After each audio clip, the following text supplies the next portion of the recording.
Hello, I'm Russell Brand. This is the Trews, True News. Subscribe here. Subscribe here to True News. This is a very special comments edition where I address the comments that you have left for us. So we're in a real dialogue. We're really connected to each other, me and you lot. Gosh, we're so bloody close, aren't we? Oh, the first comment is about ISIS. Bobby Johnson says, "Back in the day, kings used to lead us into battle," he exclaims. "We should carry on that noble tradition with David Cameron leading the charge. That would make leaders think twice before resorting to violence." So, very good point. Then what make the agreements to get into violent conflict are those that benefit from violent conflict and not the ones that have to carry that violent conflict out. Bobby Johnson is referring back to a time where in the aristocracy and people at the top of society were expected to lead. And I suppose then the privilege that they enjoyed the rest of the time made more sense. Oh, well, they may live in that lovely castle, but once it kicks off against, I don't know, the French, they'll have to be up the front. So yeah, I agree with you. If people want wars, they should be willing to be right front and central with targets on their chest. Then we'll see who wants a war. Haider Sayar says, "You are stupid. You are saying don't do anything. Let's ISIS rape and kill people. Who is terrorist now?" Haider, I don't think I'd want anyone to rape or kill anyone. I'm really against all raping and all killing by anyone on anyone else. No, what I'm saying is that the information that gets promoted is to fulfill certain objectives, often financial objectives or territorial objectives, and not the kind of moral mandate that is claimed. For example, in Mexico now, drug cartels are murdering loads of people, but there isn't a war against Mexico. So, there are drug cartels that are more powerful, more influential than ISIS on the on the other side of an imaginary border between America and Mexico, and yet that's not the same kind of violence isn't being meted out. I'm not suggesting there should be violence against drug cartels. I'm saying that violence is a tool that you have to be really, really careful with, and probably it's best avoided where possible.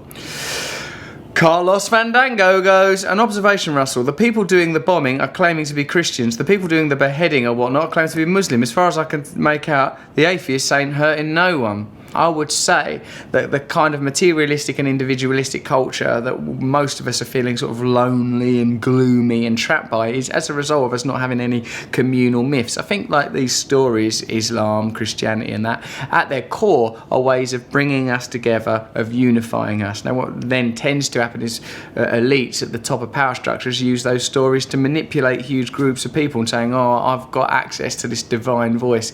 It's telling me I should live in a really big castle and have a pointy hat with jewels on it. Is he? Yeah, he's saying it again. He's saying there's not enough jewels on my castle. Oh, right. Anyone need their head chopped off? Yeah. Anyone need their country bombed? Yeah, he needs all of that done." Elizabeth Hawkes, "Russell, why don't you just go kiss the butt of your British beheader and get the heck out of American politics?" I'm not in American politics, Elizabeth. I'm not a senator or a congressman. I'm a human being on a planet speaking. That's all I am.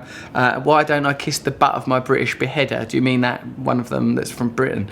Well, because I wouldn't like to. I don't endorse his beheadings. I'm against him. And even if I was pro-beheading, which I'm obviously not, kissing his bottom would be just an odd way to celebrate that.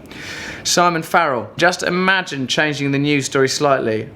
Have you heard about the person brutally murdered? Yes, it's wrong and brutal act. What should we do about that? Well, bomb them, wipe them off the face of the earth. Okay, let's bomb Ferguson and kill every man, woman and child." Yeah, I see what you're saying, Simon Farrell, that I suppose one of the things that the Trews is primarily driven by is that the way information is presented to us is not objective and is often designed to fulfil certain objectives and agenda.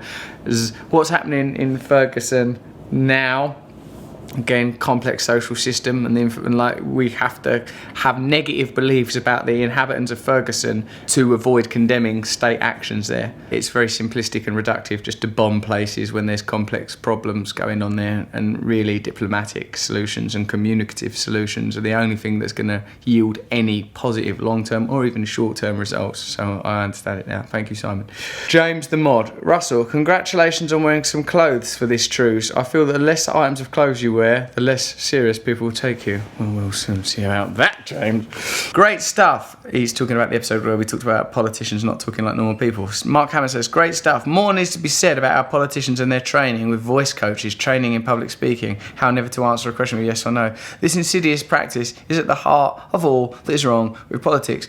It doesn't help, does it, Mark? I mean, what you feel like a politician, it's, in a way, you want a more practical world where people that are representative politicians, if such a thing could ever be relevant again, are like, hello, right, what is it you need done? Yeah, all right, I'll do it. It doesn't feel like that, does it, when David Cameron or Ed Miliband or Barack Obama's on the telly? They don't feel like our representatives there to enact our will. They feel like they're sort of shysters to me. Like they're just sort of kind of using bizarre codes. It doesn't feel like integrated or real.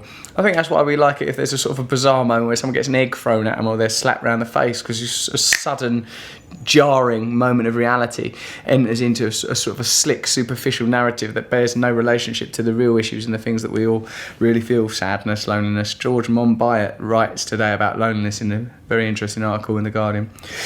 Kai Steamers: I don't think increased democracy is always positive. Look at America, for example. They have elections for their school boards. Too much democracy leads to apathy, which once again results, as the US has, into a two-party system with high levels of partisanship and no one actually feeling represented. In this case, in Washington, the midterm show. Before we can even try to think about increased levels of direct democracy, we have to think about educating. Yeah, I think you're right. I think we need to have people informed and participating in their own communities and their own lives. Things will go slower, but people will be more empowered. So many different types of people that believe so many different types of things. You're going to need self-governing communities, because, like, look at me. Oh, what's the point in voting? Other people, you've got to vote. Other people, spoil the ballot. Other people, well, everyone can do what they need to do if we live in self-governing communities that utilise the available technology to give us direct democracy and true autonomy. And I suppose beyond that, we need a sort of a global ideology that prevents ecological meltdown or galling inequality. Other than that, it'll be a doddle. I think we can probably sort it out, Kai. That was a Trews Comments edition. We learned a hell of a lot of stuff there. Give us your comments, remain in communication with us, and subscribe here. Stay connected to the Trews. It's True News. It's new True News. True News Comments edition. Thank you, True News. Subscribe here, subscribe there. Go on, subscribe.